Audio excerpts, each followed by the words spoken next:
Hi, and welcome to today's episode of LeadWell with Jacqui, where we're joined by Kayla Malss, a Brisbane-based marketing expert and business owner who co-owns Allies Management, a full-service marketing agency specialising in scaling service-based brands. Kayla has had a fast-paced career, starting with Allies as an account manager and then quickly after joining, transitioning into head of agency and director. That fast pace has often meant that she's had to learn the ropes the hard way.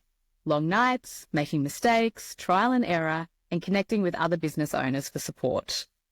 Today, I'm excited to learn more about Kayla's rapid growth in the leadership space because I often see superstars like Kayla who rocket up the ranks and find themselves in senior and executive leadership roles or ownership, in this case, really quickly, which brings plenty of challenges and learnings along with it. So Kayla, thank you so much for being here and for being open to share your story with us. Thank you. What an intro. Oh, I feel so special. Oh, well, you are special. And also, how's my newsreader voice? Loved it. Loved it. You should get into voiceover acting. Oh my God, can you imagine? Just give me other reasons to have a microphone in front of me and I'll take them. That was all one take, by the way. There was no cards needed. It was perfect. Yeah. Smooth. So Kayla, I would love to start just learning about you. Tell us about you. So we'll go from the beginning, shall we? On a time. I was going to say, along in a galaxy far, far away. So, well, actually, no, let's not start from the beginning. Let's start from the end and work backwards. So I co-own a marketing agency in Brisbane called Allies Management. We are a full service agency specializing in service-based businesses. So we have a lot of clients in hospitality, real estate, childcare, construction, more recently in the marine industry, which has been quite fun. Ooh. And yeah, as you said in the intro, I came on board to Allies as an employee, actually. And at the time, I was doing some freelance copywriting and photography. And funnily enough, I decided to shut down my freelance work because I thought, owning a business is too hard, too much work, too much admin. I hear that. Yeah, it's still the case. Yeah. So I shut that down to really focus on my career at this agency. And then the agency was growing really quickly. And my boss, our business partner, he owns other companies and he's a very, very busy man. So he noticed that, well, I'm also a bit of a control freak. So he noticed that I was kind of changing systems and implementing things anyway. And he said, I can't keep up with this growth. I need help. Can you help me? Do you want to come on board? And I did. And here we are a few years later. That's so cool. How long were you an employee before you had that conversation? Not long. It was only about a year. Wow. Maybe even less than a year. So things were scaling very, very quickly. And the business at the time was a bit of a side hustle for him. So, and like his version of a side hustle is like, he had like 5 employees.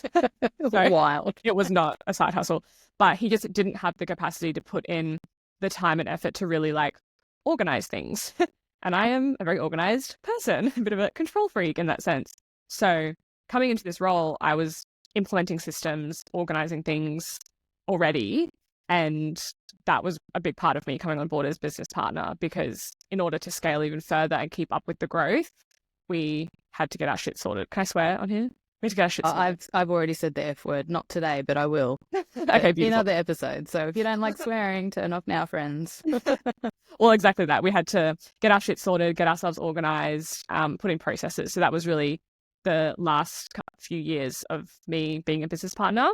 Yeah. A lot of organization. And do you think that one of the things that led, it's Matt, isn't it? Your business partner? Yes. One of the things that led him to having that conversation with you was like, what it sounds like to me is that he's gone, okay, these are some of my not so strengths and Kayla's strengths. Like, what a dynamic duo if we combine our superpowers and become this amazing force. Yeah, absolutely. And that's what I see in him as well. Like, he is the dreamer. He's the creative person. He always says, whatever we want to do with this business, the world's your oyster. Like, wherever you want to take it, we can take it. Whereas because I am so organized, I'm really good with working within boundaries, and I'm not the best at thinking that the sky's the limit. So we really balance each other out in that sense. My dad told me a long time ago, this is about marriage, but it rings true here as well, that in every partnership there's an accelerator and a brake. Yeah. I Yeah. feel like maybe that's what's going on for you guys, but you kind of swap roles sometimes as Yes. well. Yeah. And that's the joy. Yeah. Like that's the sweet 100%. spot. And like it is, like having a business partner is literally like having, like it's like a commercial marriage. Like Pretty we much. have like, I'm not someone who would usually be very like openly emotional or vulnerable, but like I have cried in front of him. We have had very deep conversations. It is like definitely a business partnership. It's a lot in a good way. But I think that's a good thing, right? Like, because that's where you get the really robust foundations of trust and connection is when you actually can be yourself and you can be vulnerable. Like, within context, like you're probably not going to go to one of your team members and cry on their shoulder, right? No. But to have like, pardon the pun, have an ally from, or, you know, someone who you're able to connect with and to bounce ideas off or vent to or, you know, share challenges is going to make sure it's going to mean that you both are propelled so much further. Yeah. Rather than trying to like close off a particular part of yourself. For sure. And we both know that we have the same values and we don't have like egos, I guess, with each other. It's if he gives me feedback, it's for the best part of the business and vice versa. And we're always really open to each other's feedback because we know we are so different. Yeah. So we often need that from each other. Yeah. Yeah, so something that I see a lot, and I was literally speaking to someone the other day who I actually used to report to, who said that one of the challenges they felt in our working relationship, this was a really long time ago, was that they were intimidated.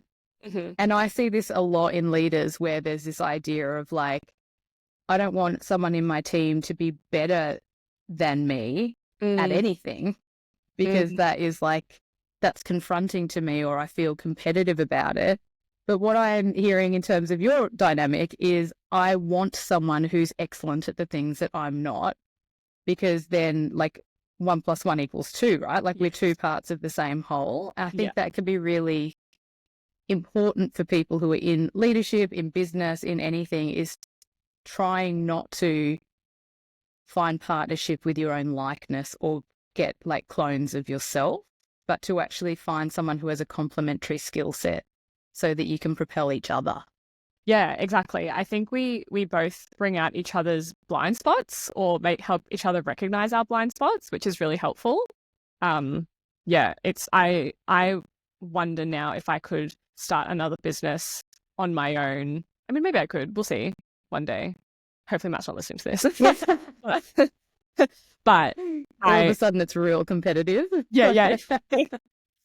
I'm hypercritical of him. Yeah.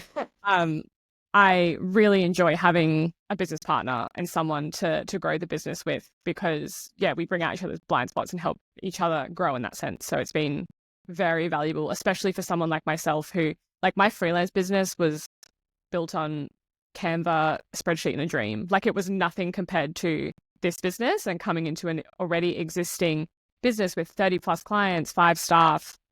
I kind of had no idea what I was doing. So having someone to really help me through that was really helpful. Yeah. I actually, just hearing you say that, like, reminds me of that's such the biggest thing that I miss. Like, I have, like other coaches that I work with and I'm part of various networks and things like that. But what I really miss is having like a work partner because I think similar to you in that, like, I'm really collaborative and it's important to be able to bounce those ideas and have someone that goes, man, that is dumb. Like, don't do that. Sounding board, yeah.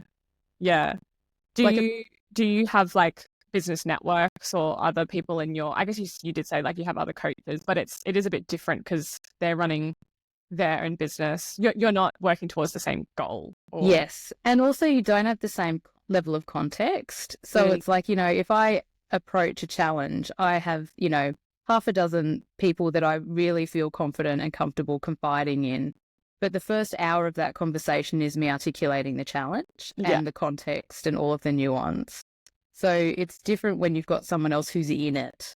you can just kind of go, oh, what do you think about this? And get that immediate feedback. And as you said, that is geared towards the same goal. Yeah. But for me, it ends up usually what I'll do is I'll reach out to a friend who is a coach and say, can I have a session? Mm-hmm. And so it's quite different. Or I really rely on my husband, and he is so sick of hearing. Or like I'll say a challenge or something that I'm thinking, and he'll go, yeah. And I'll be like, why do you think that's a good idea? Yeah. You know, because he doesn't have the context to challenge me. He's more like, whatever you think. Or like I was gonna do something recently, and I said to him after talking about it for ages, I've decided I'm not gonna do that. And he goes, yeah, good. I was like, what? Well, then why did you agree with me? He goes, well, you had to come to that decision on your own. It's like, oh, I can't do everything. Yeah. I already have to do the invoicing. Yeah. All the I ad. have to do the tech stuff. I had to buy a microphone. Isn't that enough? Yeah, I feel like Joel's the same. Like Joel's my partner for reference. I will go home and then to ask him questions, and it's the exact same thing. Like there's not enough context there, and he's not self-employed, so the playing ground is just completely different. So I get a lot of okay. Okay. Sensitive. Yeah, exactly. Because they just want to be supportive, but there's no level of like discernment, and that makes it hard. Yeah, yeah. But they do their best, and as I always say, you can't do better than your best. Yeah. And thanks for listening to us, partners. I think we still need it regardless. Yeah, I mean, don't stop. Jeez. Yeah. Yeah. And don't ever stop going. You can do whatever you set your mind to. Like when you're a business owner, I don't know if you find this, when you're a business owner, like you need cheerleaders. Oh, yeah. Right? Yeah. Like you need people to be like, you are smashing it. And like I have a wonderful friend. I have lots of wonderful friends, but one of my wonderful friends who will hear this, every single episode that drops at 5 a.m. on a Tuesday, she sends me a text message. Well, it just dropped. I don't do that. Oh, you can schedule it. Oh, okay. I think the magical unicorn makes it schedule. But she sends me a text message every time just to say, yes, you're doing it. Go, Jack. Like it's so that's gold. Like you just can't put a price on how important that is to have people in your corner, because the self-doubt is like, it's in the walls, it's everywhere. Yeah. I recently started writing a newsletter. I know it. I read it every time. I love it. There's been a few Jacqui shout outs in the newsletter, which I love. And yeah, I would like schedule it, it would publish, and I would share it to my Instagram story. And I had the first few newsletters went out, and I had some good conversations with people. And then one of them, I was just busy, and I thought, I'm just not going to post it on my Instagram story, whatever. And I had someone message me being like, oh, so you're not posting it on your Instagram story anymore? And I said, I needed that. You have no idea how much I needed that message. You 100% need the cheerleaders to keep you going, because the self-doubt will get to you. Yeah, and we're going to get into that in much more depth. But what I would love, so how long have you been co-owner and in the role that you're in now? How long has it been? Yeah, I think I'll check my LinkedIn. I think it's like 3 years. I love that you just said you'll have to check your LinkedIn, like the source of all knowledge. Yeah. Whatever my resume says. I think it's about 3 years. Let's go 3 years. So when you look back at the Kayla of 3 years ago, who, Matt was like, hey, do you want to like come on board, to the version today, what is the greatest surprise? Like what are the biggest differences, or what surprises do you see in reflection? I think, speaking on self-doubt, it's not a surprise, but like I did it, like I'm still doing it. The business is running. I was able to get the hang of it. It's a bit negative, I guess, but there is always that self-doubt of like, I don't even know if I can do this. Like I'll give it a go, but I don't know if I can do this. And I think the last 12 months I wouldn't say I've mastered it, but I've gotten to a good groove, and I've really built that confidence and begun to really own the position as a business leader and a business leader and a business owner. I think it took me a long time to feel comfortable with owning that title. Even like my LinkedIn is probably like a year old because it took me like a year to even update my LinkedIn because I felt a lot of the imposter syndrome coming into an existing business. I had this idea in my head that I didn't earn it, or, you know, it was, I had the golden ticket. Read my Substack about that one. I've written a piece about that one. Jacqui and I have talked about that many times. But yeah, I felt a little bit uncomfortable sharing and really owning that position because I didn't build it from the ground up, which I've come to realize doesn't really matter. There are plenty of people, like I'm not the first person to come into partnership of a business. So this is not an original experience. And I don't look at other people who come into partnership and think, oh, well, you didn't grow it from the ground up. So that doesn't mean you don't know what you're doing. So I think that confidence piece has been the biggest shift in me and proving to myself that, hey, I can do this 3 years on. Yeah. And also like I guess on top of that is that actually having not built the business from the ground up means that you bring so many other attributes to that level of leadership and to the ownership, you know, partnership. A lot of ships there. But you know what I mean? You know, like I think a lot of the time we think we have to walk a certain path, and by doing that, we discredit the path that we have walked as not enough.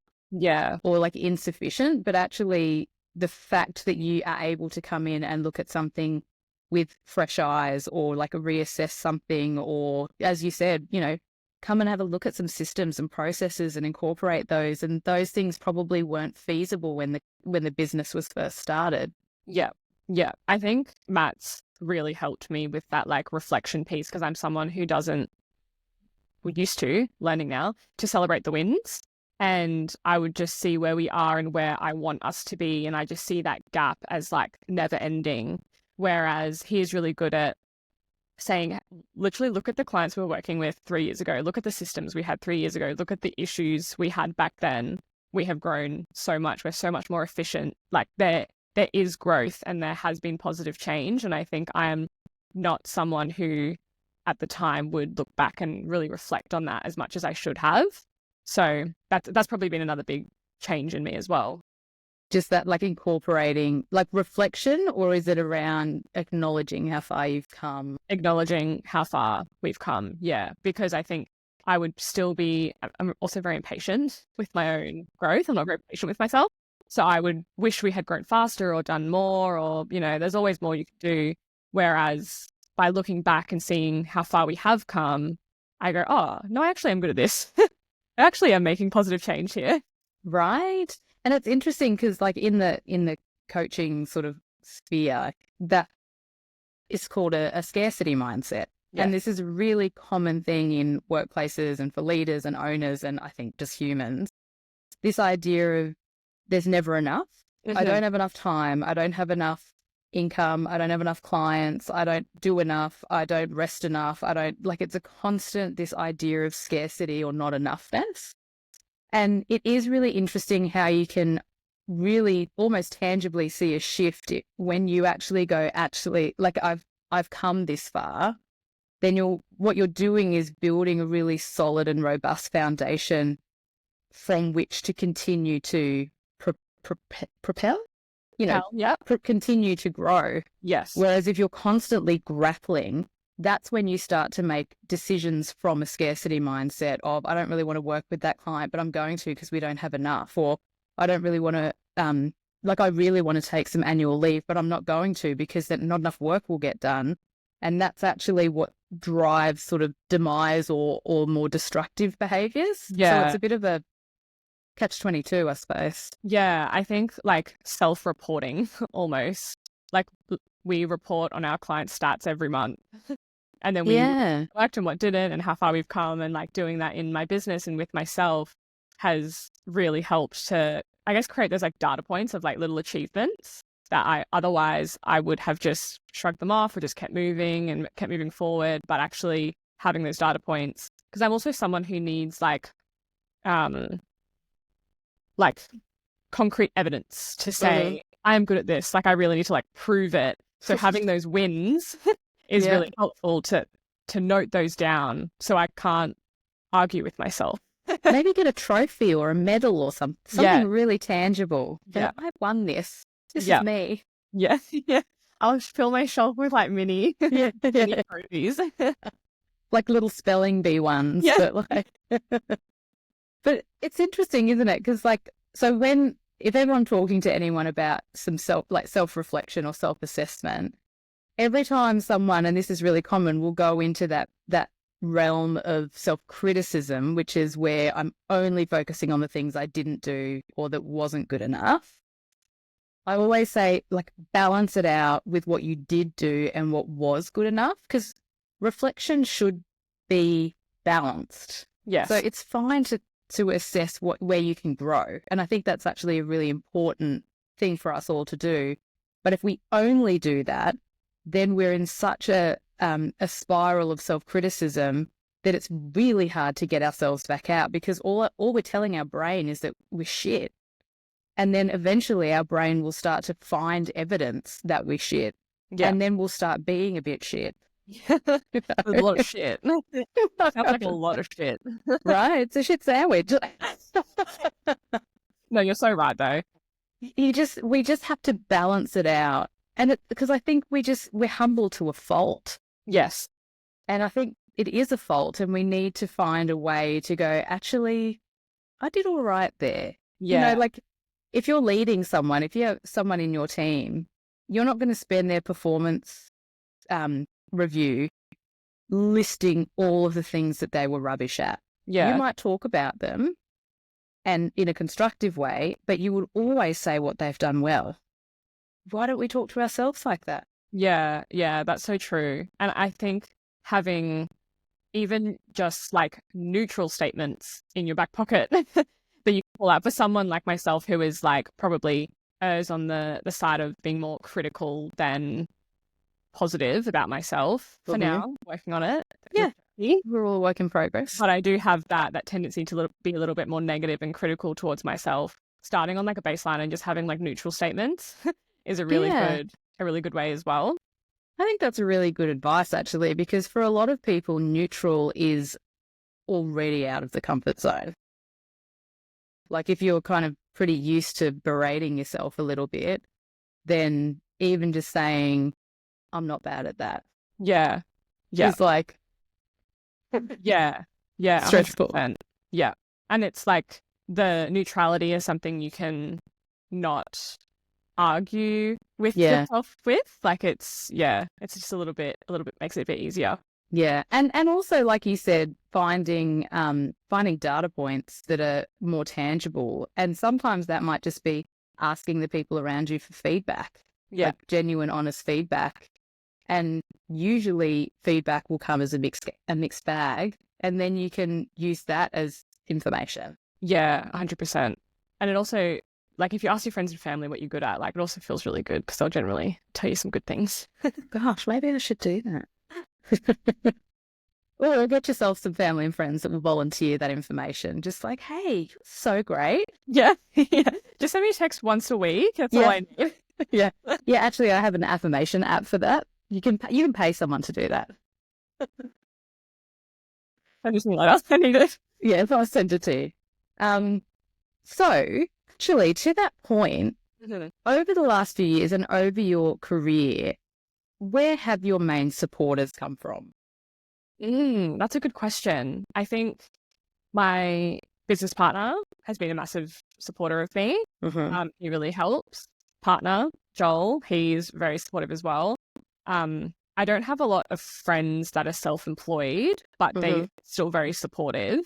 But I think by going to women in business events and really, I hate the word networking, but I did put a lot of time and effort into networking for connection, like just genuinely wanting to make friends because I don't have a lot of self-employed friends. So really looking for connection of other people who are going through the hustle and are in the trenches of building a business.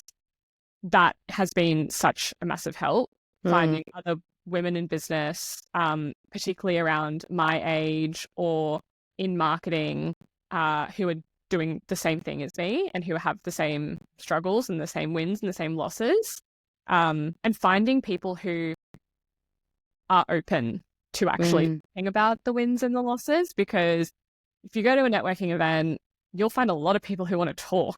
Yeah. But people who actually want to dive deep and be vulnerable and really build that connection is a little bit harder. So I did have to put a lot of time and effort into finding other people in my space, but I feel like I have found that now, which has been very helpful. Yeah, it's really important, isn't it? I've done a similar thing where a group of, so we all do sort of coaching, corporate training, like similar vibe stuff.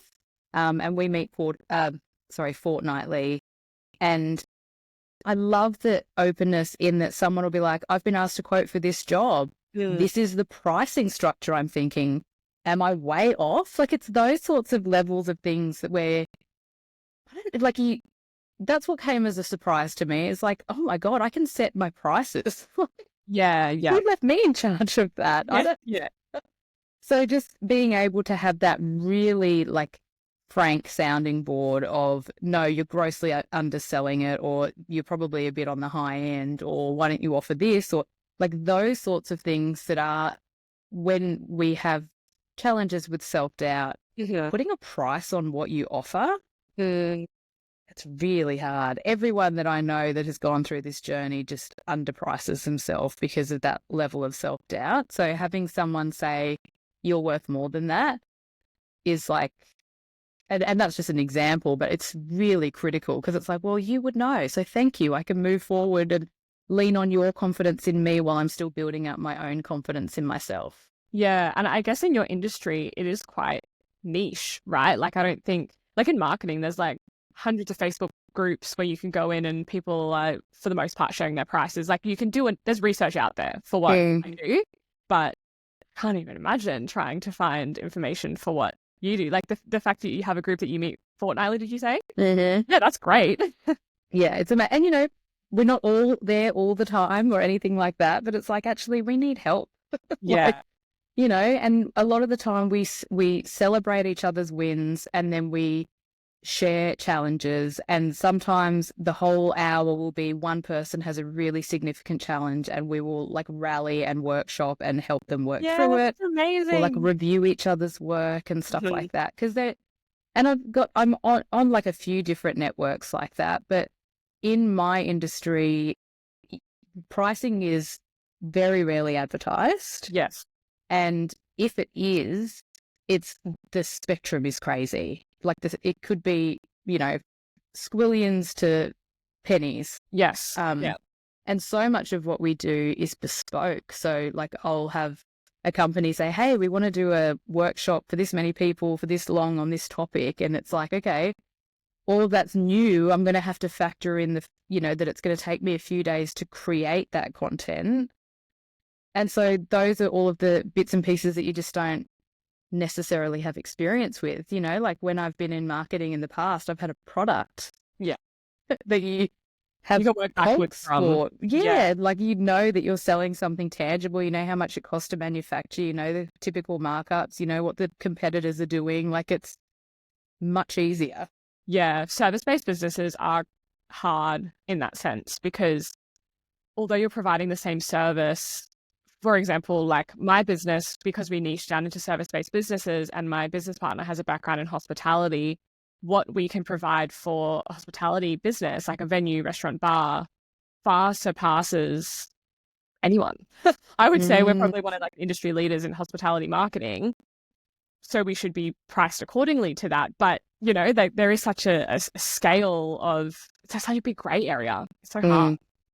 And when you offer a service, the value isn't realized until the service has been offered. So you're really asking your customer to take a leap of faith and to really trust that you're going to deliver on what you say. And then if you don't, or if they're not satisfied, then that can get really iffy as well. Not that either of us have ever experienced that. Obviously. No, never.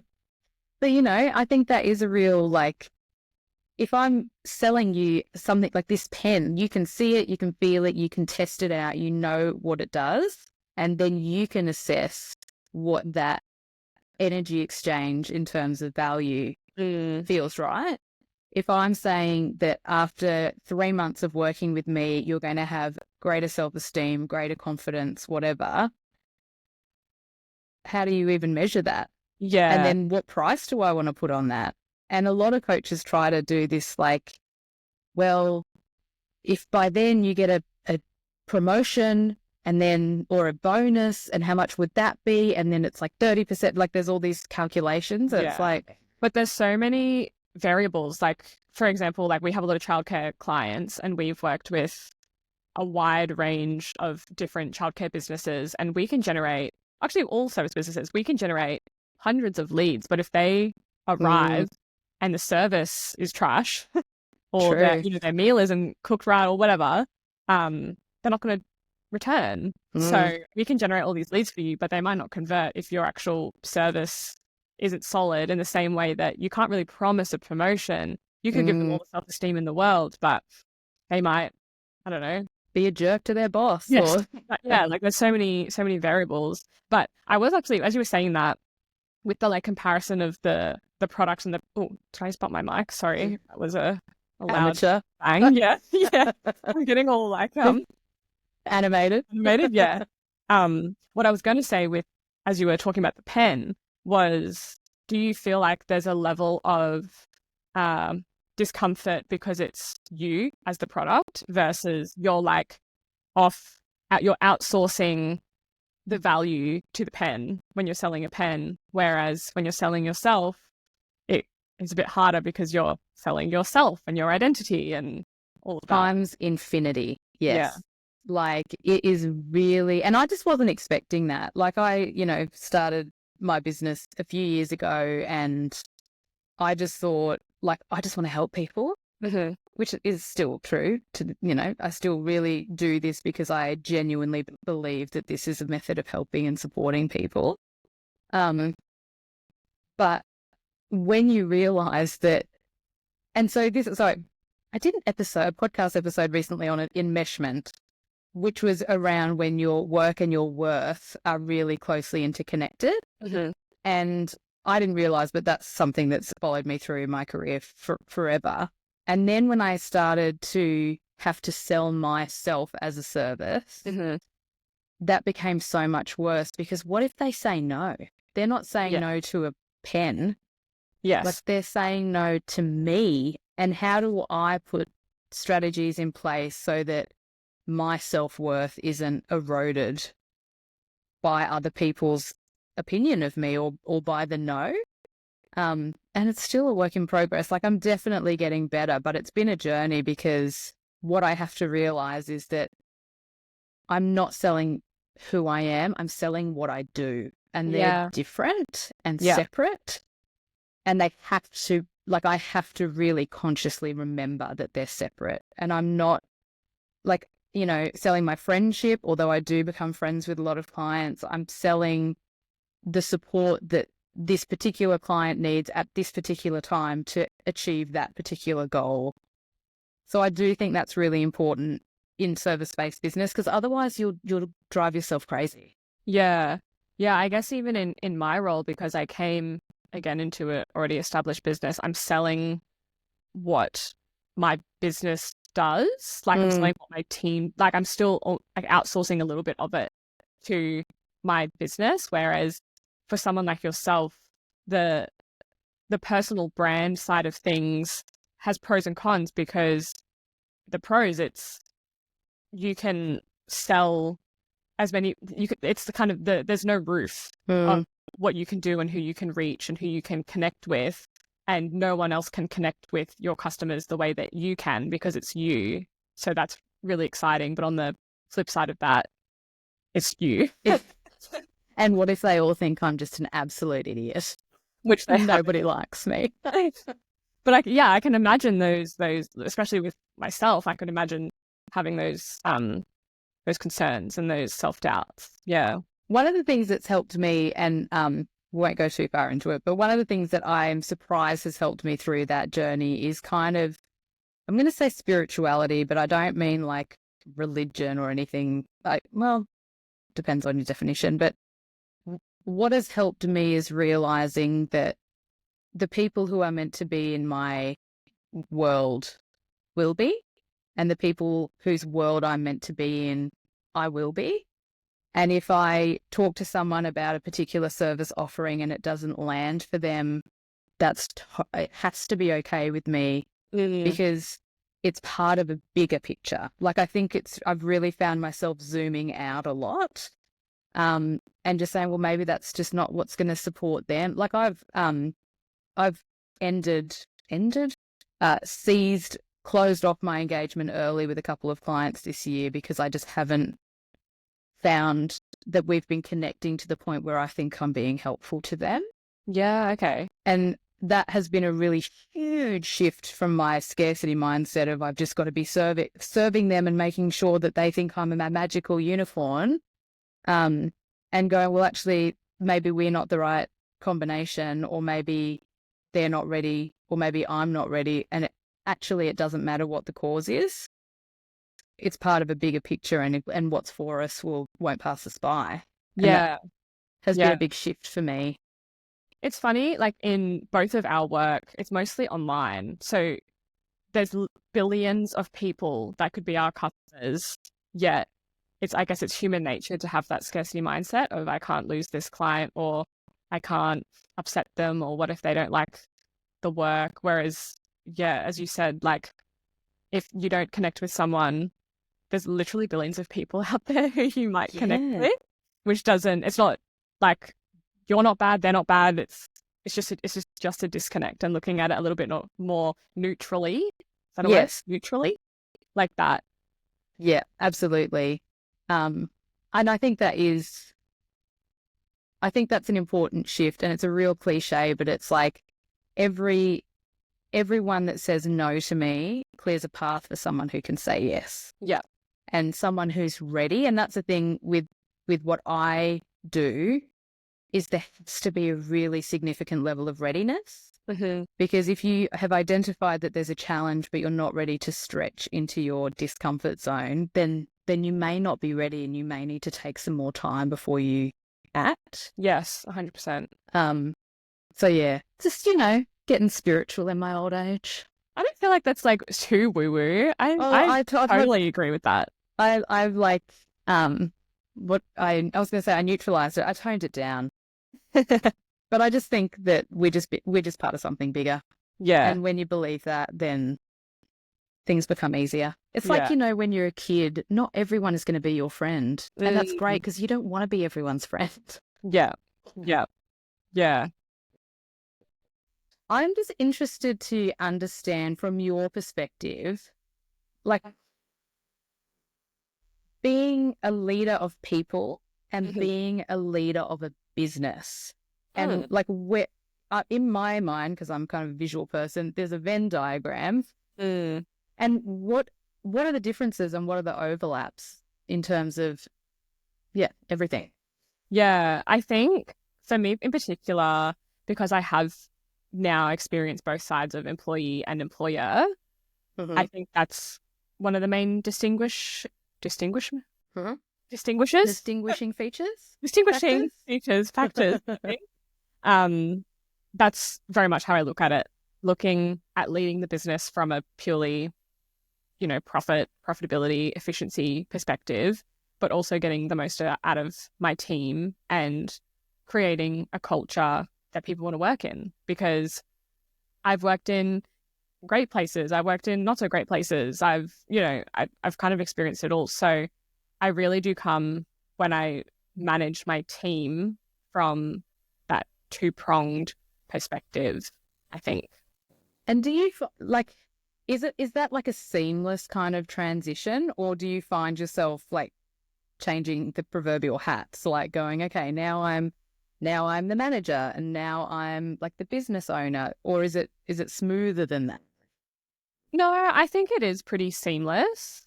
I am also a Gemini. Oh, there you go. You've already got two personalities. So I've got two personalities anyway.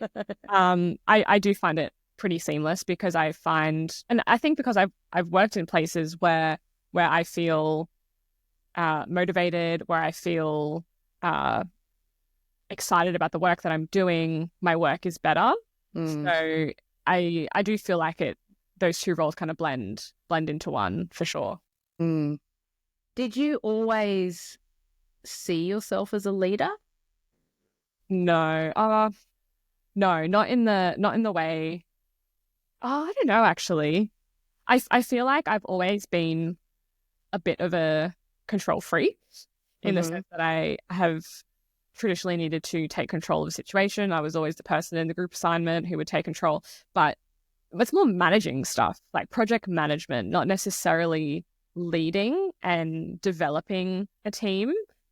So again, I hate to be that kind of fence sitter. In a more practical way, yes, but with all the kind of fluffy stuff of leadership and development, I really didn't see myself as that person. And it's been a muscle that I've had to work and train to learn more about it and grow into a leader, I think.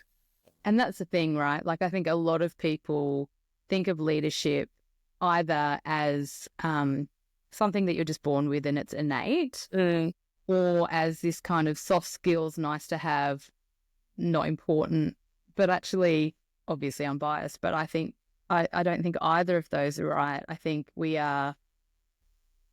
some people have a natural affinity towards leadership, but usually from what I see, it's just people who care about other people and want them to have a good experience. Yeah, as you were saying that, I was thinking like I'm kind of that in between an introvert and an extrovert. Like I really love connecting with people and I do get energy from that, but it takes a lot of my energy as well. Like so I think I had to grow into that's not really a habit, but grow into the mindset of being around people and leading people and finding energy from that. Because I think prior to owning a business, prior to being a manager, it was more draining for me to be around people and manage people. So that's something else that I've had to develop a little bit.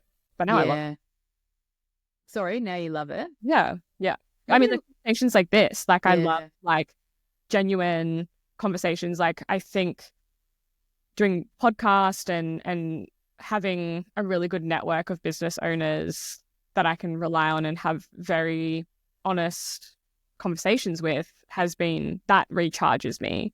So I think if I were to meet like someone at a networking event or something like that that I like didn't really click with, I don't really have time for that anymore. Yeah. So you have to be a bit more like intentional with your energy. Absolutely. Yeah. And because both of the hats that we just spoke about are pretty significant energy takers. Like they require a lot of energy, right? Like you can't really run a successful business for long by the seat of your pants. Like at some point you're going to have to like buckle up and be intentional and be strategic and create a plan and drive it, not just kind of I think of it as, when you're a kid and you used to do whirlpools in the swimming pool. Yeah. And then every now and then you'd like lift your feet up and you just get swept. Yeah. And Yeah. you just go along with it. I think about that like an embarrassing amount. It's because I used to find them terrifying. But I think that sometimes we can find ourselves in leadership, in business ownership, in most relationships where we've just lifted our feet and we're just kind of being swept around in circles. Yes. And I think what I see a lot is when people go, oh God, how did I get here? And then it's like, oh, now that I look back, I realize that I just lifted my feet. Yeah, you cannot lead a team or own a successful business on autopilot. Like that is, yeah, you can't. No. And so what would you say are the main like challenges or struggles that you find in both of those categories? Yeah, I think a lot of it was firstly finding the confidence in myself to lead, but Nice. I had to really grow into leadership and it wasn't something that I had really considered before being in this role. So having the confidence to lead, as well as something that you taught me, which was approaching things with curiosity. And I think as someone like myself who is one, quite critical of myself, and two, likes to serve people or likes to have all the answers, likes to be very prepared. I'm a bit more of a over preparer / control freak. I felt the need to have all the answers for my team, which then going into a completely new role of owning a business and managing people for the first time where I had no previous experience. And then you added a good dash of self-criticism in there. That was a big challenge for me because it was this big cycle of, I don't know what I'm doing. I might make a mistake here and there. So then it's the criticism comes back. And then, whereas really I was just learning. I was just learning something new and it really wasn't that deep. Yeah. But the risk then is that if you only ever do things that you know how to do, then you will only ever do things you've done. Yes. It's the antithesis of growth. Yeah. Really. Yeah. And I was going to say it's really popular. It is a really common trait, right? Where people go, well, I've said this before, but I won't apply for that job, or I don't want to do that thing because I've never done that before. And it's like, why would you have? Yeah. Like, that doesn't, Yeah. And so obviously I'm a real advocate for a curious mindset.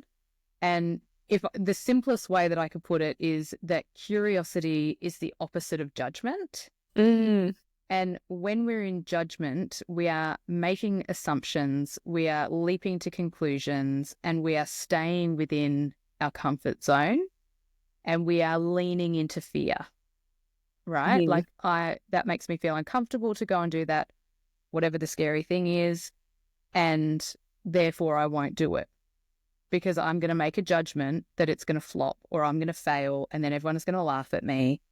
Curiosity is, what if I don't fail? Yeah.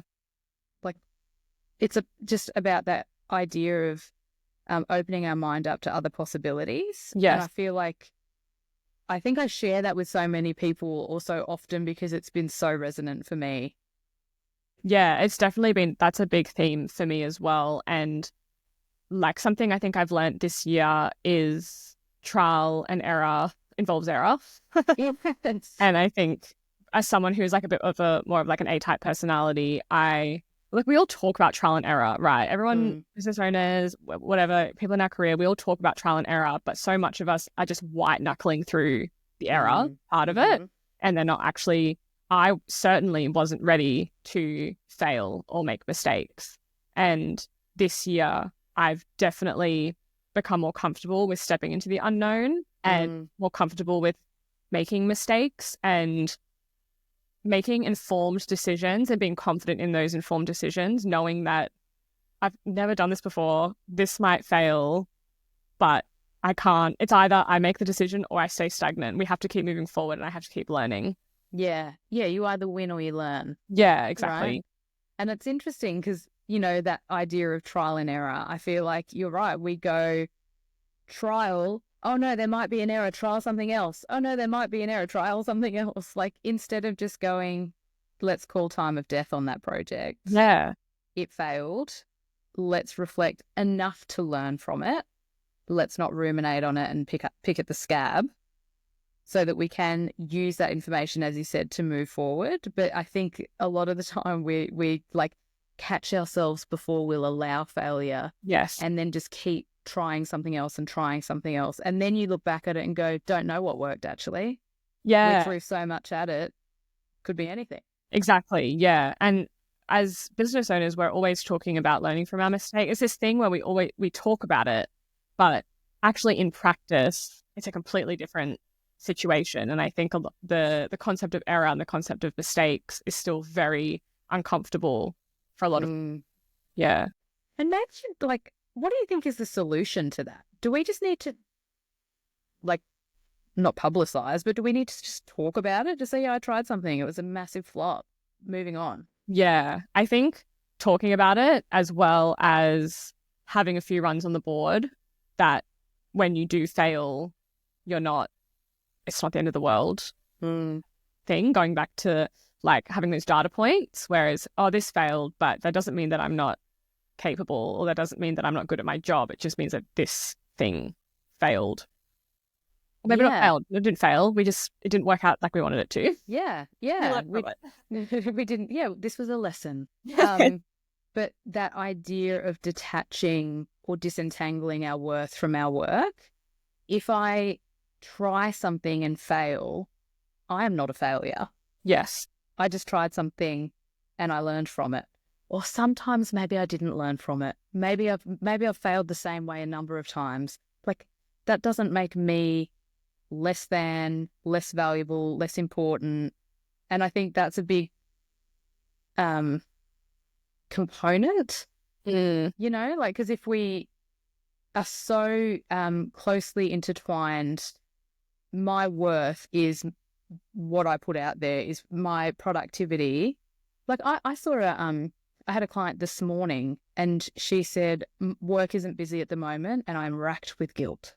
Literally, she said, is that normal? Yeah. I said, well, I don't know about, look, we don't use the word normal, but it's common. You know, she was like, things are winding down for the year. Tomorrow, like today, I've got meetings. Thank God. Tomorrow, I don't have a ton of meetings. So I'm wondering, like, should I chuck a sickie? Because I feel so guilty that I'm not producing something. Yeah. And is she an employee or? Yeah. Wow. So like. Yeah, she's an employee. And that's why she was like, do I chuck a sickie? She's like, I can come to work and not be producing at my highest level and get paid for it. It's really interesting. She want a job? Is she looking for my maybe. She's pretty bored. She's pretty senior exec, but I think not that you might be looking for a senior exec. I don't know. Yeah. But I just found it really interesting, and like this is a slight tangent, but I promise I'll bring it back. I do find that, like, when we're kids, when we do a good job, someone gives us positive reinforcement of well done, great job. And you go, oh, that gave me a dopamine hit. I would like some more, please. I'm going to do another good job. And then I'm going to keep doing a good job and getting that, like, cumulative effect of that positive reinforcement. So when I don't do a good job, who am I? Yeah. Yeah. That's exactly me.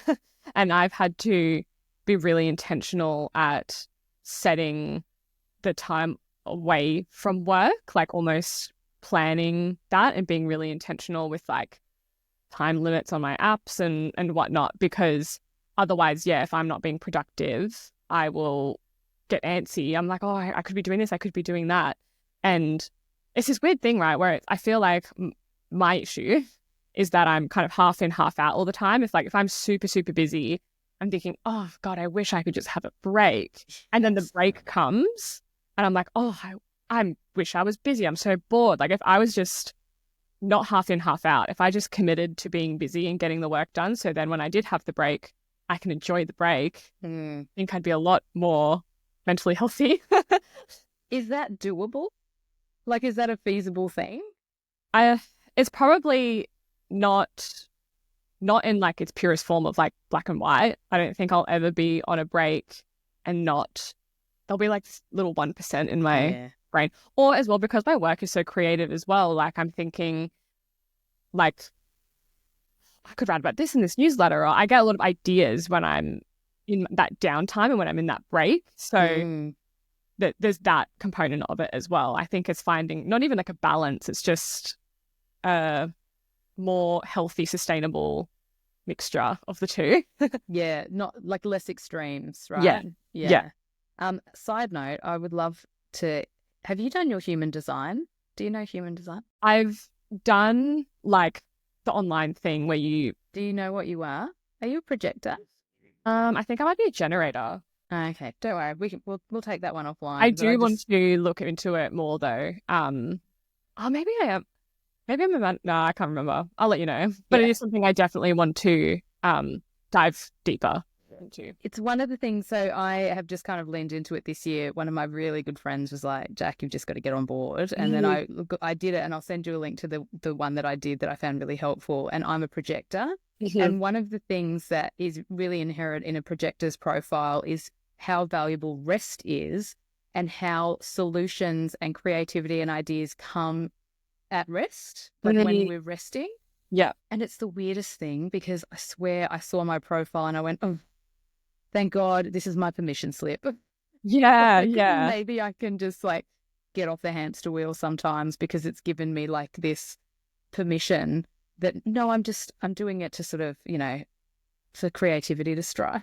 Yeah. And as leaders and like business owners, I feel like we do often crave that permission to rest because, yeah, you're still being productive while you rest because you're being creative. I think there's so many of us that struggle with that. Yeah. And I think it is about boundaries, but also I think it's about that idea of intention. Like, well, what do you want your life to look like? If you want your life to be a bit chaotic and hectic and high energy and bouncing from one thing to the other, and that's not showing any detrimental impacts, then have at it. That's your choice. Yeah. If you want to live a slower life and work less or not at all and incorporate rest and more sort of yin type, yoga type, meditative type things into your life, then have at it. That's your choice. That's where, again, this curiosity comes in as this like antidote to judgment. You do you. Yeah. You know what I mean? And then let's not judge ourselves for our choice. Yeah. Let's just go, I chose it. I'm going to go with it. That is such a difficult journey. Like it really takes a lot of very transparent self-awareness, because if you asked me a couple of years ago, I would have said, oh, I want the busy life. I love being busy. I love being stressed. I love having a massive to-do list, et cetera, et cetera. And then ask me now, to-do list? No, I don't want a to-do list. I'm lazy now. I don't want all of those things. I want, I guess I have different values, but I think back then I was telling myself that busy equals good, busy equals worth, busy equals money, whereas that doesn't necessarily ring true. Yeah. That damn hustle culture's got a lot to answer for. Yeah. Okay, so I do want to ask, I find this question really interesting because it can be answered in a million different ways. What would you say your leadership style is and how has it evolved? Yeah, I think I started out as, I wanted to be like the cool millennial manager who like doesn't care. It was like, oh, super chilled out. And I think I am still chilled out, but I found a bit of a balance. I guess I'm chill in a more intentional way now. And I'm very, I mean, if my team is listening to this, tell me if I'm not like a chill manager. I feel like I am. I'm telling myself that was an invitation for feedback, guys. Yeah. I think I originally started out just wanting to be like super relaxed and cool, but that was almost like I wasn't present. Like I was taking too much of a step back. Whereas there is still a way I've learned to be present, be intentional, be productive, whilst still being relaxed, still not being a micromanager. Like you can have it both ways, I think.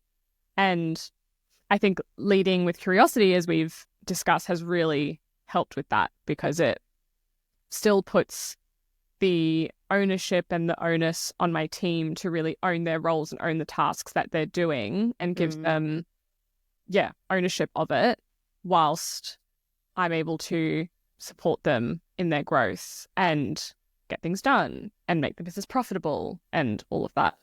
It's that idea of like knowing when to zoom in and when to zoom out, and not only doing one all the time, because it's going to depend on the person and the task.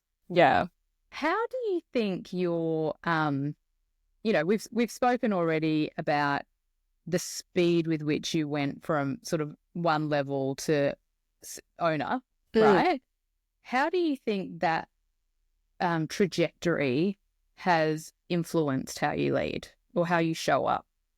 Yeah, I think because I didn't have the time to make mistakes, like I didn't have the first few years of growing a business to have just one hire and then grow to a second hire, or perhaps have a contractor. It was 0 to 100. So I really, I guess, didn't have the luxury to trial and error.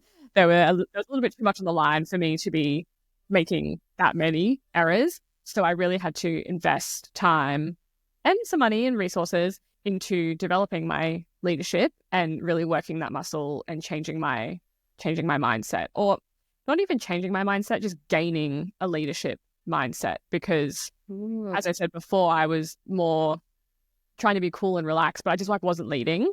I think I didn't want to have those difficult conversations or those productive conversations. And I would get I guess it's the typical, I wanted the title of a leader or a manager, but when it actually came down to executing it, I thought, oh no, this is actually hard. Yeah. So then I just kind of kicked back and I was like, no, it's not my job or whatever. And I have 5 employees, I have a business, I have clients. I don't have the luxury to do that. So I had to learn pretty quick.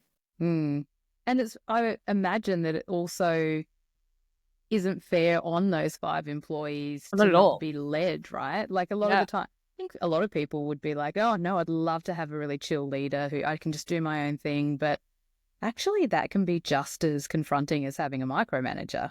Absolutely. And it's funny you say that, because as an employee myself, I really wanted feedback all the time. And I really wanted to know, how am I doing? Am I doing the right thing? Should I be changing anything? I love receiving feedback as an employee. So I don't know why I didn't make that distinction as to giving feedback as an employer. It took me a little bit, but we got there. Yeah. And I think, because receiving feedback when we're an achiever is empowering, because it's like, great, give me all the information so that I can continue getting better. But we control how we receive the information, whereas giving feedback, we have no control over how someone's going to receive it. We can control how we deliver it.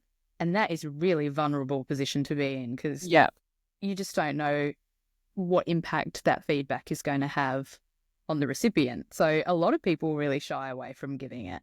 Yeah. And I think as a former control freak, not having control over that situation on how that person would receive or perceive that feedback was too hard basket. Immediately it was just like, no, can't do it. So again, being more comfortable with the unknown and not having as much control over a situation as I would have normally liked has really helped. Plus a bit of that confidence piece as well, knowing it doesn't reflect on me as a person how you take that feedback, and I can only do the best that I can do, and I can't do more than what I'm doing. Can't do better than your best. Yes, exactly. Yeah, it's interesting, isn't it? And I really like actually that what you shared around, the difference was that you had to spend time and resource and effort in learning these skills. And I actually wonder, I actually believe, and again, biased, that we all need to learn those skills in leadership at some point. And I think a lot of people are able to learn it on the go, but there's usually some, fallout from that. Because if you're learning how to give feedback to someone, usually you'll learn by not doing it perfect. If you're sort of learning on the job, and that's going to have an impact on that recipient. Yeah. You can all of these skills are teachable and learnable.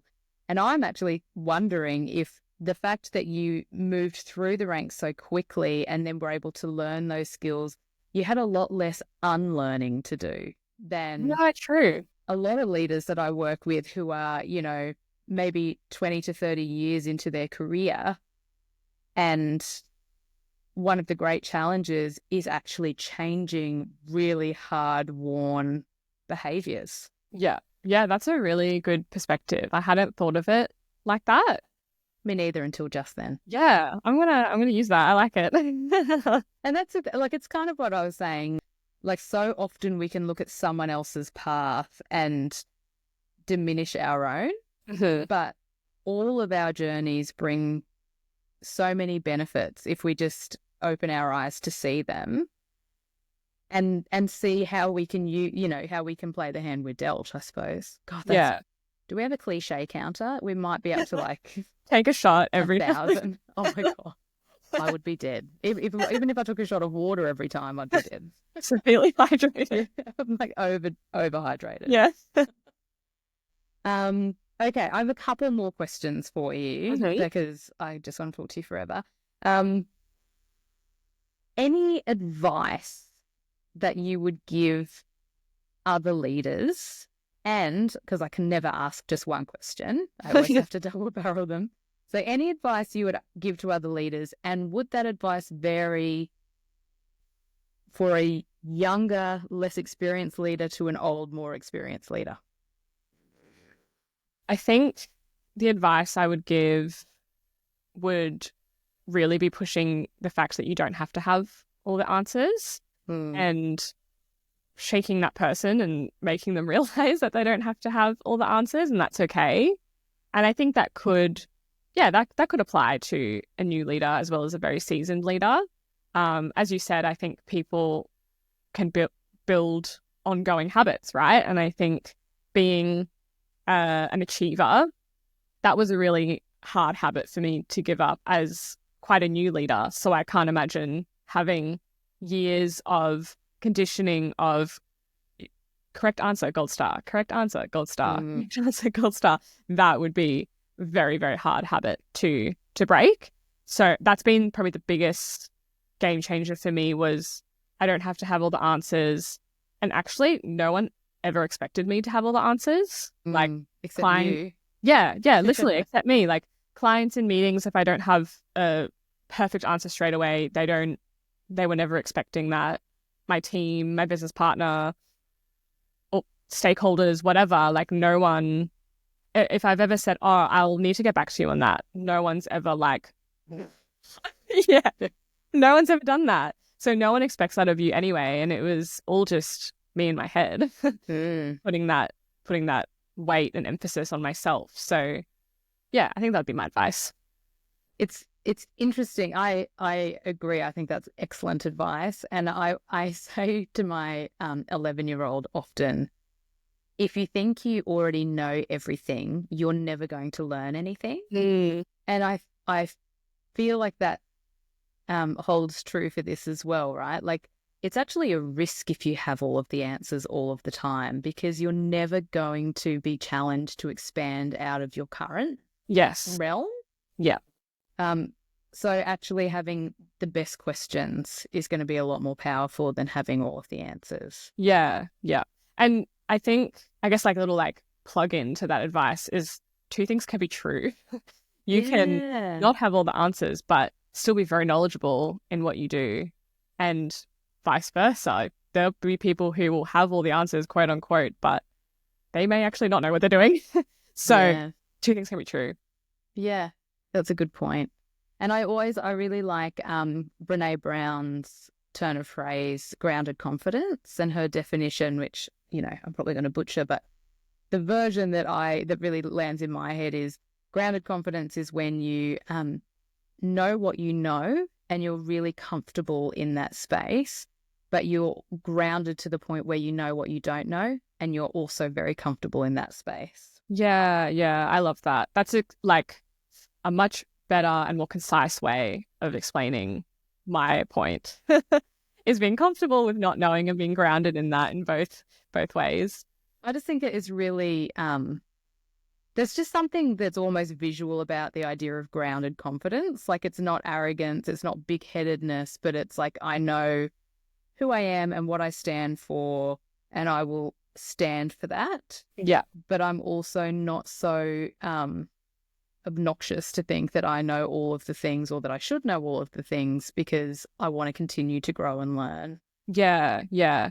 I think as women as well, like we're so hyper aware and hyper concerned about being obnoxious to the point where it's very much a detriment to ourselves and the people around us and our partners and our businesses and our clients. Yes.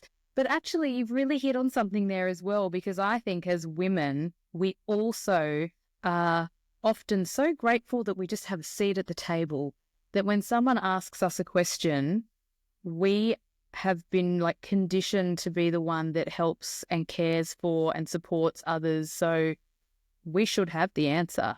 Yes. You know, it's almost like we're still trying to prove that we are in the right place and that we should be sitting at that table. And so that makes it more difficult to have that level of grounded confidence. Yeah, I was in a virtual workshop last week, and it was about storytelling. So we were all going through these activities, talking about our story and our why. And I met this woman who she's a lawyer, wants to start a podcast. And the way she realized that she wanted to start a podcast and might actually be good at it, like those were her words, I might actually be good at this, was she had done a few projects and she ended up interviewing the CEOs of, she's in America, she's a Harvard master student, very so successful. Yeah. Interviewed the 5 CEOs of the 5 biggest companies in America or something like that, like something absolutely outstanding. I was floored. I was so in awe of this person. And she goes, and that's when I realized that maybe I might actually be good at this. And I said to her, you should have realized that years ago, 10 projects ago. Like, it should not take you to speak to these probably men as well, these CEOs in these really, really high positions, for you to just realize, for that to click, that you might, she wasn't even sure about herself. She goes, maybe I'm good at this. And I thought, God, as women, we are just so hyper aware of coming across obnoxious or so hypercritical of ourselves. And seeing that example play out kind of in front of me of someone doing that, I thought, I really need, like, hell no, I need to step back, and I need to make sure that I'm celebrating my wins and being grounded in my confidence. Yeah. Yes, absolutely. And I love this saying, again, cliche 85, if you can't see it, you can't be it. And, you know, what I see is a lot of women who are really successful either doing it by trying to emulate their male counterparts, or they're like that story you just shared, where they're apologetic about it, they second guess themselves, they're unsure. You know, they spend every night at like 2 a.m. reliving the previous day's conversations. And I shouldn't have said that, and I should said that, and was that too loud, and was my top too bright, and was I too much, or was I not enough? Was I too quiet? Should I have spoken more? And it seems to be more common in women. Like, I don't have data to say that it's absolute, this is a female experience, but it's certainly an experience of all of the females that I know, or at least 99% of them. Or the other 1% go the other extreme and become quiet. Is bolshy a word? I'm not sure, but I get what you're saying, you though. know, like, feeling to it. Right? It's like onomatopoeic. Yeah. But, you know, like, they become really like hard-nosed and stern, and, okay, in order to be successful here, I need to remove empathy because I need to do this in a certain way, and I can do this like a man. But why would we ever want to? Why couldn't we just do it like a woman? Yeah. Why couldn't we be confident in our abilities? Yeah. That was something that I definitely did in the early stages of my leadership career, I guess you could call it, was looking at the leaders around me, which were mostly men, and emulating that. And I knew that by no means were they bad leaders at all, but they just didn't lead how I would want to lead. But I also didn't know how I wanted to lead. And I had to work out what felt genuine to me as well as what was effective. And that, you know, it is a journey working out all of, for women, I guess, especially because most men, they do have a blueprint to go off. Painting broad brushstrokes here, but yes, they do. Yeah. We don't want to get cancelled, guys. Yeah. We're just sharing our experiences. Allegedly, they have. So I've heard. I don't know. Happy to be proven wrong. Yeah. See, look, apologetic women. Yeah, actually, you know what? Cancel me. You know, I have had a really similar experience in that I've seen how men lead and have realized that's not how I choose to lead. And I also had an experience where through my career, the female leaders that I had the privilege of working under and looking up to were successful. How do I say this? I have never had someone who is more senior than me, who is female and also has children and has those home responsibilities. Like I have had that before, but they had their partner looked after the children. So it was very hard for me when I started having children to figure out what my leadership journey might look like as a woman and a woman with kids. Yeah. And so that was one thing that I really had to kind of like proactively at the forefront of my mind kind of navigate, not just lift my feet up in the whirlpool. And then through my career, I've also seen men progress with overt conversations around an absence of skill set. So I'm like talking around in circles, but like I have seen men be promoted even though there's a broad acknowledgement that they're not capable of the role. Yes. But be promoted over a woman and or just any female, and also be paid a lot more than the woman, even though it's like acknowledged that they're less experienced and less capable. Yeah. And so those experiences really brought home for me, you're kind of damned if you do anyway. So may as well just find your own way to do it and do it. Yes. Does that make sense? Like I feel like I'm really trying to be politically correct. It's really hard. I don't want to out anyone. No, that definitely does make sense. And I think you're right. Like we are kind of, as women for now, stuck between a bit of a rock and a hard place in some, not all situations. So finding a way that you feel comfortable with, that is authentic to you, is kind of the only way, right?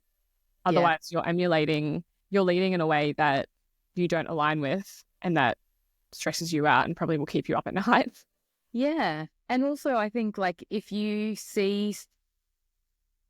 want to be something that you haven't seen before, then see that as a privilege because you will be seen to be that thing for others. Yes.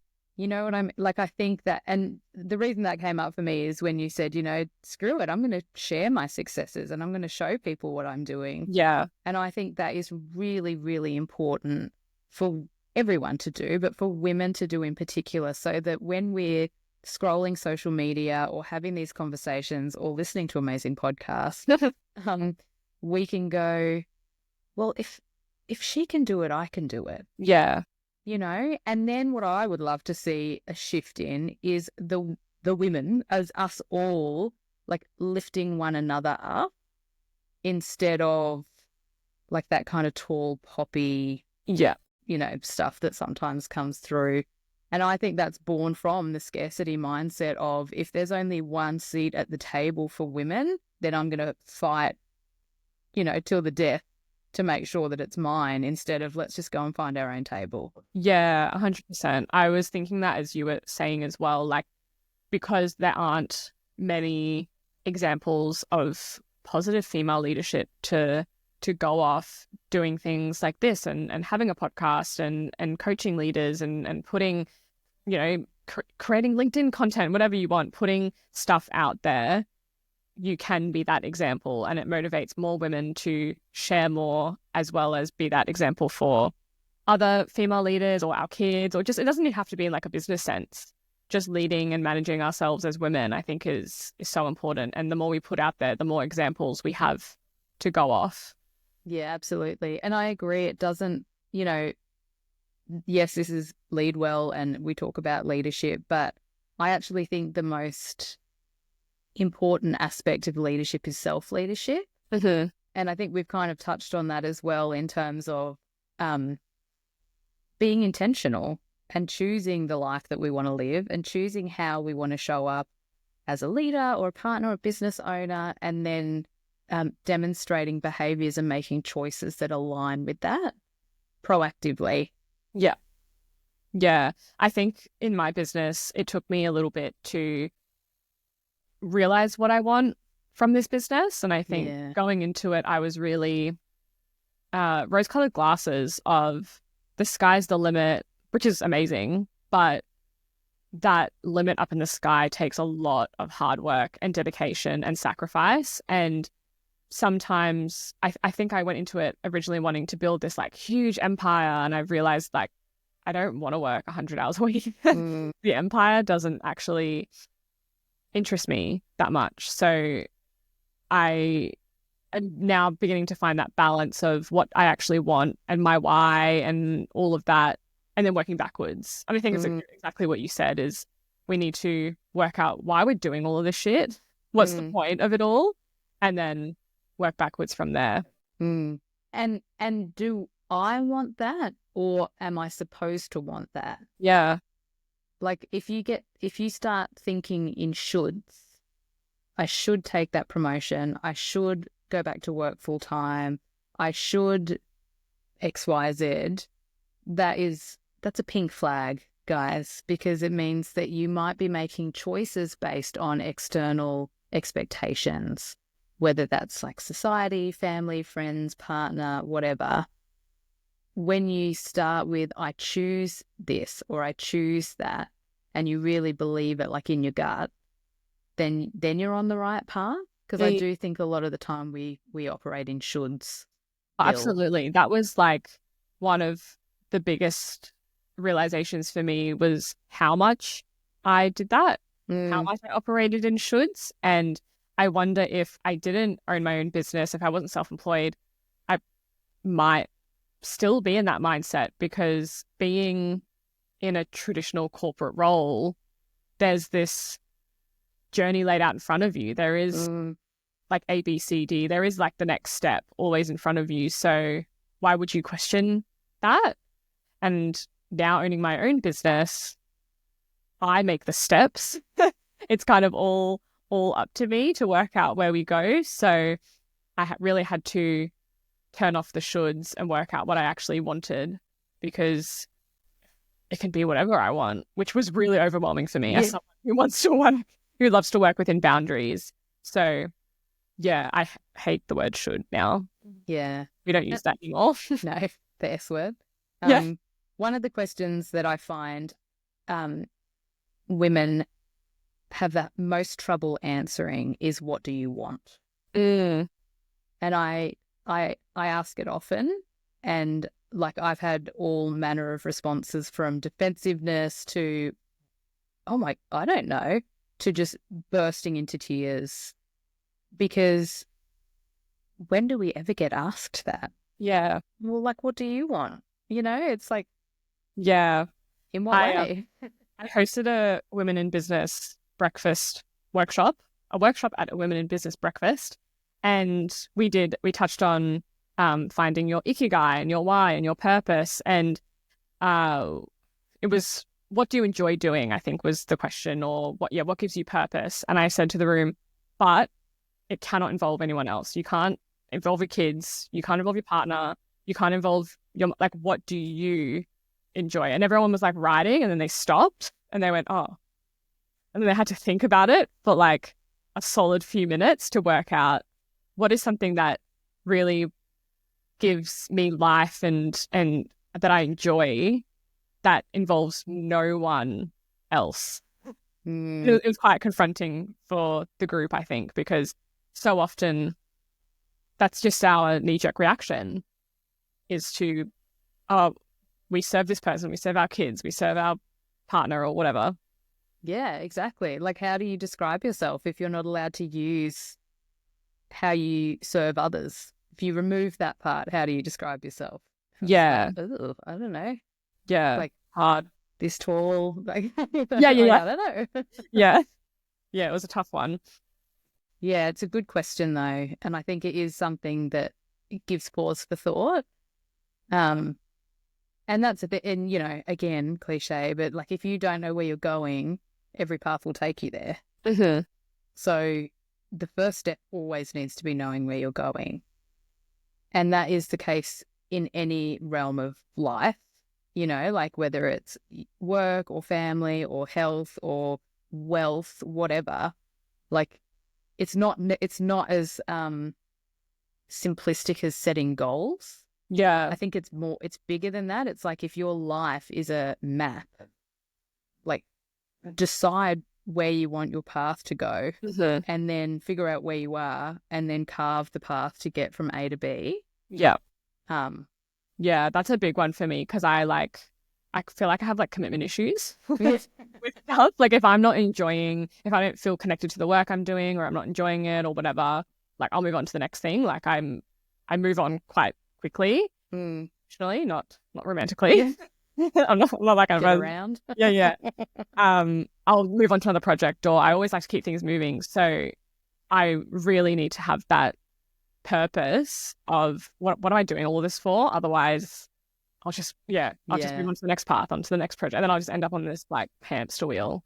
You know, I actually think that's why purpose is so much more important than goals. Because like when you determine your purpose, that is a guiding light that can, and a lens through which to make decisions. But the path you take to get there or to live aligned to it, there's hundreds of options. And so you can start down a path and go, actually, this isn't right for me. I'm going to pivot, but I'm still aligning to my purpose. Yeah. As opposed to I have this goal of this particular job or this particular level of seniority, and you white knuckle it to get to your goal and you get to it however you can, and it's not purposeful. Yeah, it's such a like fleeting moment, that achievement of a goal. What do they say about Olympian, like when Olympians get like really depressed after the Olympics or something? It's like I'm not surprised. Yeah. they like it's like gold medal depression or something like that. They work so hard and they get to this event. Then the event happens and then it's done for the next 4 years. And because it is 4 years away, like it's not, I'll try again next year or whatever. They might win or whatever the outcome is that they've just worked so hard to get to this point. The moment happens and then what? It's like a really extreme version of post-holiday blues. Yeah. Yeah. Like, well, this is what I've been looking forward to. And then now I need something else to look forward to. But that's a really like piecemeal way to live.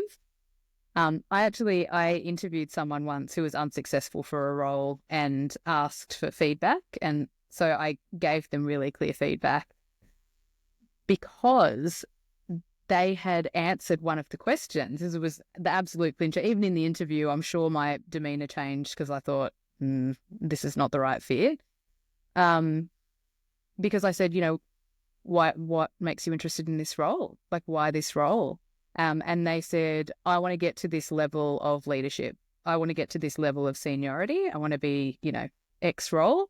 I'm not bothered whether it's in this organization, another organization. My goal is to get to that level. Wow. And this person had such clarity on their goal. And up until that question was probably slightly ahead of the game in terms of getting it. So side note, like just you're marketing yourself, like just talk around that. Yeah. But also it was the right decision because in terms of them not being successful, because they didn't care about the job or the work or the team that they would be leading or any of that. It was this real self-centric, I've set this arbitrary objective. Yeah. And then what? Yeah. You know, whereas, and like, don't get me wrong, figuring out what your purpose is, you know, I think it took me about 8 months of pretty concerted effort, and mine is written on the wall. You might be able to see it. You didn't write that, did you? No, I bought it on Etsy. Oh, nice. It's my words, but it's not my writing. Calligraphy looks beautiful. But that's my purpose statement. And the whole point of it is that I will never achieve it. It's the same as a mission statement for a brand. Like it can't, but it has to be a leading light. And it means that when options are presented to me, I can make decisions that align with that purpose, but I'm not I'm not like pegged into a particular path. And I think that's been one of the biggest, like, what's the word? I don't know, like shifts for me is being really clear on what my values are and what my purpose is, and making sure that I'm aligning to them every day. Yeah. How do you think you can educate someone on the importance of purpose? Like that person, for example, who is so steadfast, they are so clear on their goal, they don't care about their purpose, or, you know, how is it a lost cause? Well, say you were managing that person, it's like, what do you do?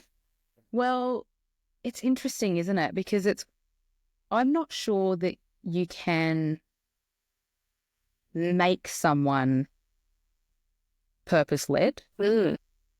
I think you can coach someone in terms of asking expansive questions to help them see themselves and raise their own self-awareness of how that goal might not be serving them, and that might be something to reconsider. I mean, in this scenario, it wasn't my place. I gave the feedback, sure. and they were actually quite surprised by quite surprised by that feedback. I wonder if it stuck with them. That would be feedback that would absolutely stick with me, I think. If you're listening, you know who you are. Yeah. I can't imagine they would be, but you never know. But yeah, I think it's one of those things that a lot of the time is born from necessity, or is born from not luck, but, you know, like it spontaneously comes into your sphere of awareness and you go, oh, what is my purpose? Yeah. Gosh, I'm not sure. Let me have a think about it. And you start down a path, but it is a path. Yeah. You know, like, or maybe it's when they get to that, when that person gets to that position and then they've achieved the goal and they go, oh, what next? That didn't feel as good as I thought it was going to feel. But the thing is, then what often happens, the same as post-holiday blues, and presumably the Olympians as well, they just set their sights on the next one. True. And that's when a lot of the time we find ourselves, which is what I did. I did that for 20 years in my career. And it wasn't until I had a health issue and I was literally in bed going, wait a minute, what do I actually want? Like, why am I doing this? Like, why am I causing myself such ill health from stress? Like, and that was something impactful had to happen to shake me out of it, because I am ambitious. And so I was always looking for the next. Yeah. So that didn't answer your question at all. No, it did. No, it definitely makes sense. Yeah, I hope that person finds their purpose, because that I can't imagine now owning a business. I do realize titles kind of meaningless in the sense that, like, they don't mean much. I've worked in positions where I do so much more than my title. I've worked in positions where I don't do much of my title, and now I feel like it is such a flaky thing to put your whole worth into. Yeah, and it's external. And so if you put your worth on something that someone else has the power to delete, then you are literally handing someone else your self-worth and expecting them to treat it with the same respect that you would. Yeah. And they won't. Yeah. So and they shouldn't really. Like, it's not their responsibility either. Yeah. Yeah, exactly. And so our responsibility is to disconnect and stop handing it to people, because we can't control what they're going to do with it. Yeah. So this has been very we got really expansive, and so I'm probably going to ask maybe a really hard question to sort of start to round us out, which is, what would you say to your younger self? I would tell little Kayla to be more patient with herself. I'm someone who's very, sometimes too patient with others. Mm. And I really don't extend that same courtesy to myself. And I'm beginning to now. I'm a lot more patient with the growth of my business and the development of my leadership and my team and all of that. But a year ago, I would have never extended that courtesy to myself. And I wish I had done that throughout my career, before owning a business, throughout my whole career. Even like when I was like a marketing assistant, I was already like, what's the next thing? Why aren't I improving? I need to be faster. I need to be better. Like, I wish I just had given myself the courtesy of time. Mm. And I bet little Kayla was like really supportive and kind and understanding of others around her as well. Of course. Yeah, it's I was so I still am so patient with everyone around me, and I tell people, oh, things take time. Like I dish it out, but I can't take it back. So yeah, that would be what I would tell myself, and what I tell my team, and what I tell my little sister, and all of that, because I know it's easier said than done. Yeah, yes, absolutely. And like everything pretty much that we've spoken about, like it's iterative. Yes. Because none of these things are like containable, like patience isn't something you can say, yeah, I'm 8 out of 10 on patience. Like we can't measure it and quantify it. So I think that we need to be kind to ourselves in that, like, well, am I heading in the right direction? Am I getting more than I was yesterday? Then great. That's progress. Yeah. Rather than yesterday I wasn't and today I am, because that's not possible really. 100%. Okay. So I have 3 rapid round questions for you. Okay. No pressure. What is one book or podcast that every leader or business owner should read? Self-plug time. Hey. I do have a business podcast. It's called This Is Business. Mm-hmm. And I like, my episodes are great, don't get me wrong, but my co-host episodes are fantastic as well. So it's a shameless plug, but I can also outsource a bit of the plug to him as well. So that genuinely is a very, very practical and informative podcast for any business owner. Book. I'm actually listening to a book called Cult Status at the moment. It's about building communities and building brands. I've listened to about halfway, and it's really, really good. So off the top of my head, that would be one that I recommend because I've enjoyed it so far. Okay, so after you've listened to every episode of LeadWell with Jacqui, you can start on This Is Business and Cult Status. Okay. What is one stress relief or self-care? Like, what's one thing you do for you? Mm-hmm. I think during the week, yoga and Pilates saves my relationship. It saves my business. You're back. When you get older, you'll realize that, that's not going to be with you forever. My core strength. Your knees. Honestly, everything's falling apart. My boyfriend can literally tell, like, if I haven't been to Pilates and yoga, because I just get like, so that is really helpful. But something more recently I've picked up is baking. Love baking as a hobby. It gets me off my screen. It gets me the action of measuring half a cup of flour. Like, it's quite meditative for me.